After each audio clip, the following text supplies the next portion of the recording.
Two forces of nature, two absolute freaks who treat the rim like a personal enemy. In today's NBA, almost no one weaponizes gravity quite like Morant and Anthony Edwards. One is a phantom, a blur of impossible agility who twists his body in midair with zero regard for physics. The other? He's a battering ram, a concentration of raw, explosive power that just detonates at the rim, leaving defenders in a state of shock. This isn't just about who can jump the highest. This is a clash of philosophies. It's the artist versus the anarchist, the airborne assassin versus the freight train with wings. We're here to break down the most spectacular, audacious, and downright disrespectful dunks from two of the league's true titans of the sky. Forget what you think you know about dunking.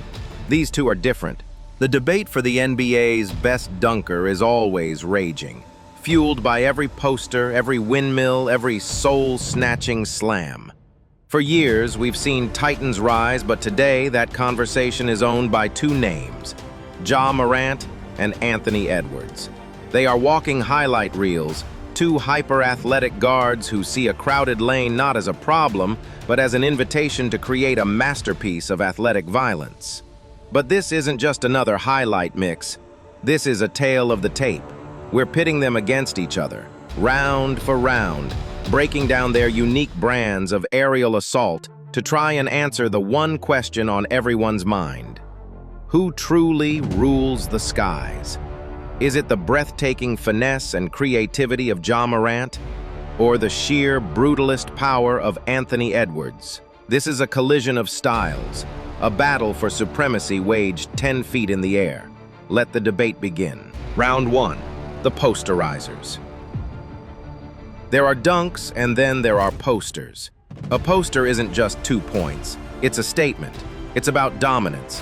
It's a physical and psychological beatdown, and both of our guys are grand masters of this dark art. Let's start with Anthony Edwards. Ant-Man dunks with pure malice. He doesn't go around you, he goes through you. His list of victims is long, but for a perfect example, look no further than what he did to Utah's Royce O'Neal. Edwards caught the ball on the wing, took 2 explosive dribbles, and launched from just inside the dotted line.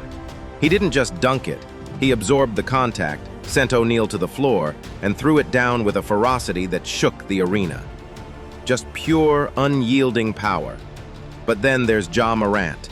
If Edwards is a sledgehammer, Morant is a scalpel that can still shatter bone. His poster on Jakob Poeltl was a work of art. Driving the baseline, Morant was met by the 7-foot center. For a normal player, that's a tough layup. For it was an opportunity. He just kept rising, past the outstretched arms, cocked the ball back with one hand, and flushed it right over the top.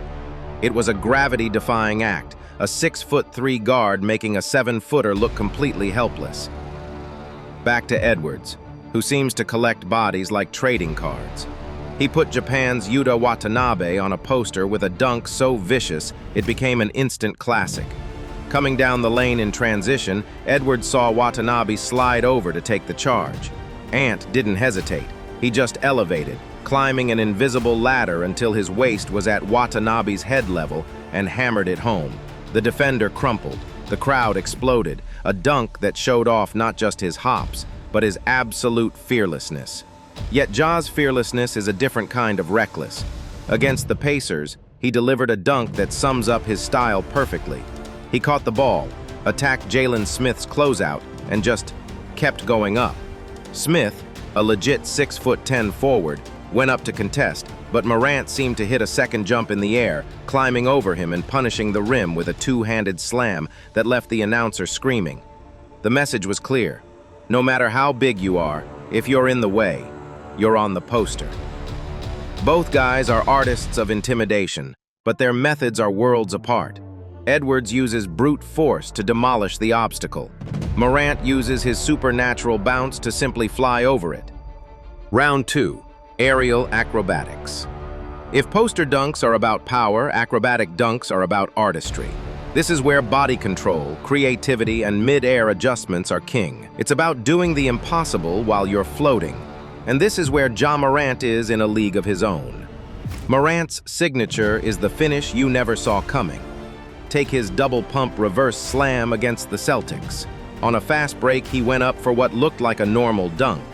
But as the defender closed in, Morant, while still in the air, pulled the ball down, twisted his body 180 degrees, and finished with a blind reverse slam. The body control to pull that off at that speed is just insane. It's a video game dunk in real life. He has this knack for turning a broken play into a highlight. He'll drive into a crowd of bodies and somehow spin, hang, and score. His ability to change his mind mid-flight is second to none. He'll take off to dunk with his right hand, see a defender, and seamlessly switch to a left-handed scoop layup, all without losing his balance. The air is his playground, a place where the normal rules of physics just don't apply. But don't think Anthony Edwards' power means he lacks grace. His acrobatics are just delivered with more violence. Ant has an incredible ability to Euro step at full speed and still explode off the floor. Against Chicago, he drove the lane, hit a nasty left-to-right Euro that sent the defender sliding by, and then rose up to detonate a one-handed slam. That mix of side-to-side agility and vertical explosion is a defender's nightmare. Edwards also has the windmill in his in-game toolbox. On a breakaway, he's been seen taking off and throwing down a full one-handed windmill with ease, a dunk most guys save for a contest. It's a flex. It shows that even when he's all alone, he's competing against the limits of what's possible, proving he's not just a power player, but a showman too. Still, the sheer imagination in Morant's finishes gives him the edge here. His offhand dunks, his mid-air contortions, his habit of throwing the ball off the backboard to himself in a live game. That's not just athleticism, that's creativity. While Edwards' acrobatics are brutally effective, Morant's are on another level of invention. He doesn't just finish the play, he reinvents it in mid-air. The expert breakdown. Now we slow it down. To really appreciate these guys, we have to look at the plays that define them, the moments burned into the memory of every NBA fan. We're talking about their two most iconic moments of aerial assault. First, Anthony Edwards versus John Collins. This wasn't just a dunk, it was an event, a seismic slam that was rightfully named the NBA's Dunk of the Year. Edwards drove from the left wing, picking up steam. Collins, a powerful athlete himself, rotated over to challenge him. What happened next was pure carnage. Edwards launched from an insane 10.5 feet away, rising up not just to meet Collins, but to completely erase him. He threw the dunk down with such concussive force that he not only gave John Collins a head contusion that forced him from the game, but he also dislocated his own finger in the process. He literally injured himself and his opponent with the sheer violence of the dunk. His teammate Mike Conley called it the best dunk he's ever seen in person. It was the perfect distillation of Anthony Edwards, unstoppable, explosive power. And for Ja Morant, we have to talk about the dunk that didn't even count, the near dunk over Kevin Love back in 2019. Morant, just a rookie, grabbed a loose ball and attacked the paint. Kevin Love, a 6'10", five-time All-Star, planted himself to take the charge. Instead of going around him, Morant made a decision that defied all logic. He decided to go over him. He took off from outside the charge circle and just started climbing, his body ascending over Love's frame in a moment that felt like a glitch in the Matrix. He cocked the ball back, and for a split second, it looked like he was about to pull off the dunk of the century. He barely missed, hitting the back rim, but the attempt itself was more shocking than most dunks that actually go in. Kevin Love himself tweeted after the game, "Ja almost ended my professional career with this dunk. That kid is something special." He even joked he might have had to medically retire if it went in. The audacity to even try that as a rookie tells you everything you need to know about his mindset. So, you've seen the tape. On one side, Anthony Edwards, the titan of power, the human explosion. His dunks are statements of physical superiority, acts of brute force that overwhelm his opponents. His highlight reel is a graveyard of would-be defenders.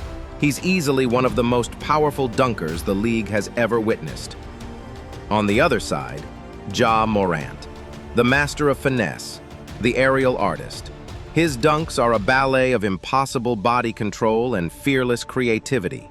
He beats defenders not with raw power, but with an athletic grace that seems to bend the laws of physics. His highlights are a collection of moments that make you wonder what's even humanly possible. So, who gets the crown? Is it Morant's gravity-defying grace, or Edwards' raw, untamed power? The unstoppable force, or the immovable object that decided it would rather fly? This is where we turn it over to you. You be the judge. Let us know in the comments who you think is the NBA's true dunking titan. And if you enjoyed this breakdown, make sure to hit that like button, subscribe, and ring that notification bell so you never miss another battle between legends.